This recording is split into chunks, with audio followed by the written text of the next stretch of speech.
ಮಳೆ ಮಳೆ ರಾಜ್ಯದಲ್ಲಿ ಗುಡುಗು ಮಾಡಿಕೊಂಡಿರುವ ಮಳೆರಾಯ ಈಗ ಮತ್ತೆ ಆರ್ಭಟಿಸಲಿದ್ದಾನೆ. ಇದೇ ಆಗಸ್ಟ್ 10ರವರೆಗೆ ಬಿಟ್ಟು ಬಿಡದೆ ಮತ್ತು ಭಯಂಕರ ಗಾಳಿಯೊಂದಿಗೆ ಮಳೆ ಬೀಳಲಿದೆ. ರಾಜ್ಯದ ಈ 14 ಜಿಲ್ಲೆಗಳಿಗೆ ಎಚ್ಚರಿಕೆಯ ಯೆಲ್ಲೋ ಅಲರ್ಟ್ ಅನ್ನು ನೀಡಲಾಗಿದೆ. ಕರಾವಳಿ ಭಾಗದ 3 ಜಿಲ್ಲೆಗಳಿಗೆ ರೆಡ್ ಅಲರ್ಟ್ ಘೋಷಣೆ ಮಾಡಲಾಗಿದೆ. ಇಡೀ ಕರ್ನಾಟಕದ 14 ಜಿಲ್ಲೆಗಳ ಜನರಿಗೆ ಅಗತ್ಯ ಮುನ್ನೆಚ್ಚರಿಕೆಯ ಕ್ರಮಗಳನ್ನು ಕೈಗೊಳ್ಳಲು ಸೂಚಿಸಲಾಗಿದೆ. ಅದರಲ್ಲೂ ಮುಖ್ಯವಾಗಿ ಜಮೀನುಗಳಲ್ಲಿ ಕೆಲಸ ಮಾಡುವ ರೈತರಿಗೆ ಹಾಗೂ ಶಾಲಾ ಕಾಲೇಜುಗಳಿಗೆ ಹೋಗುವ ವಿದ್ಯಾರ್ಥಿಗಳಿಗೆ ಹಾಗೂ ಮನೆಯಿಂದ ಆಚೆಗೆ ಕೆಲಸಕ್ಕೆ ಹೋಗುವ ಪ್ರತಿಯೊಬ್ಬರಿಗೂ ಮನೆಯಿಂದ ರಕ್ಷಣೆ ಹಾಗೂ ಸುರಕ್ಷತೆಯ ಬಗ್ಗೆ ಅಗತ್ಯ ಕ್ರಮಗಳನ್ನು ಕೈಗೊಳ್ಳಲು ಸೂಚಿಸಲಾಗಿದೆ. ಕೆಲವು ಜಿಲ್ಲೆಗಳಲ್ಲಿ ಸಾರ್ವಜನಿಕ ಸಂಚಾರ ವ್ಯವಸ್ಥೆಯೂ ಕೂಡ ಹದಗೆಡುವ ಸಾಧ್ಯತೆ ಇದೆ. ಈಗಾಗಲೇ ರಾಜ್ಯದಲ್ಲಿ ಮುಂಗಾರು ಸಮರ್ಪಕವಾಗಿ ಮಳೆಯಾಗಿದ್ದು, ಕಳೆದ 2 ದಿನಗಳಿಂದ ಅಲ್ಪ ಸ್ವಲ್ಪ ಬಿಡುವು ಮಾಡಿಕೊಂಡಿದೆ. ಆದರೆ ಇದೇ ಆಗಸ್ಟ್ 5ರಿಂದ ಭಯಂಕರ ಮಳೆ ಗಾಳಿ ಸಹಿತ ಬಿಟ್ಟು ಬಿಡದೆ ಮಳೆ ಸುರಿಯಲಿದೆ. ಬನ್ನಿ, ಮಳೆಯಿಂದ ಯಾವುದೇ ಹಾನಿಯಾಗಬಾರದು ಎಂದು ನೀವು ಕೂಡ ದೇವರಲ್ಲಿ ಕೇಳಿಕೊಳ್ಳೋದಾದ್ರೆ ಈ ವಿಡಿಯೋಗೆ ಈಗಲೇ ಲೈಕ್ ಮಾಡಿ. ಯಾವ ಜಿಲ್ಲೆಗಳಲ್ಲಿ ಯಾವ ದಿನಾಂಕದಂದು ಯೆಲ್ಲೋ ಅಲರ್ಟ್ ಮತ್ತು ಯಾವ ಜಿಲ್ಲೆಗಳಿಗೆ ರೆಡ್ ಅಲರ್ಟ್ ಇದೆ ಎನ್ನುವ ಕಂಪ್ಲೀಟ್ ಡೀಟೇಲ್ಸ್ ತಿಳಿಯಲು ವಿಡಿಯೋವನ್ನ ತಪ್ಪದೆ ಕೊನೆಯವರೆಗೂ ನೋಡಿ. ಇದೀಗ ಹವಾಮಾನ ಇಲಾಖೆಯ ಕರಾವಳಿ ಭಾಗದಲ್ಲಿ ಇನ್ನೂ 1 ವಾರದವರೆಗೆ ಬಿಡದೆ ಮಳೆಯ ಮುನ್ಸೂಚನೆಯನ್ನ ನೀಡಿದೆ.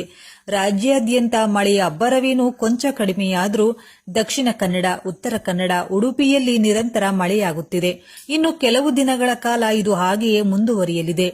ಆಗುಂಬೆ, ಸಿದ್ದಾಪುರ, ಮೂಡುಬಿದಿರೆ, ಗೇರುಸೊಪ್ಪ, ಧರ್ಮಸ್ಥಳ, ಬೆಳ್ತಂಗಡಿ, ಉಡುಪಿ, ಸುಳ್ಯ, ಪುತ್ತೂರು, ಕೊಟ್ಟಿಗೆಹಾರ, ಕೊಪ್ಪ, ಕಾರ್ಕಳ, ಕಮ್ಮರಡಿ, ಹೊನ್ನಾವರ, ಭಾಗಮಂಡಲ, ತರೀಕೆರೆ, ಶೃಂಗೇರಿ, ಸೋಮವಾರಪೇಟೆ, ಪೊನ್ನಂಪೇಟೆ, ನಾಂಪೋಕ್ಲು, ಕಳಸ, ಜೈಪುರ, ಅಜ್ಜಂಪುರದಲ್ಲಿ ಮಳೆ ಮುಂದುವರಿಯಲಿದೆ.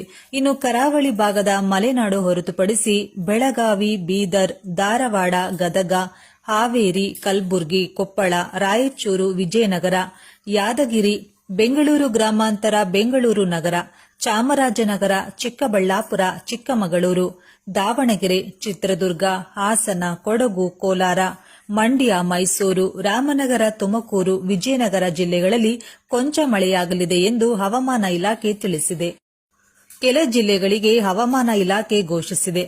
ಕೋಲಾರ, ಮೈಸೂರು, ಮಂಡ್ಯ, ಶಿವಮೊಗ್ಗ, ದಾವಣಗೆರೆ, ಬಳ್ಳಾರಿ, ಗದಗ, ಧಾರವಾಡ, ಬೆಳಗಾವಿ, ವಿಜಯಪುರ, ಕಲಬುರಗಿ ಜಿಲ್ಲೆಗಳಲ್ಲಿ ಬಿರುಗಾಳಿ ಸಹಿತ ವ್ಯಾಪಕ ಮಳೆಯಾಗುವ ಸಾಧ್ಯತೆ ಇದೆ. ರಾಜ್ಯ ರಾಜಧಾನಿಯಾದ ಬೆಂಗಳೂರಿನಲ್ಲಿ ಮೋಡ ಕವಿದ ವಾತಾವರಣವಿದ್ದು ಹಲವೆಡೆ ಮಳೆಯಾಗಿದೆ.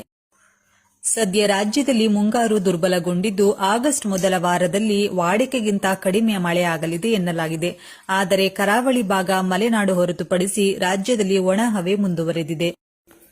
ರಾಜ್ಯದಲ್ಲಿ ಹೆಚ್ಚಾಗಿ ಮಳೆ ಸುರಿದಿರುವ ಹಿನ್ನೆಲೆಯಲ್ಲಿ ನದಿಗಳ ಪ್ರವಾಹ ಹಾಗೂ ಜಲಾಶಯಗಳ ಹರಿವಿನ ಪ್ರಮಾಣ ಗಣನೀಯವಾಗಿ ಹೆಚ್ಚಾಗಿತ್ತು.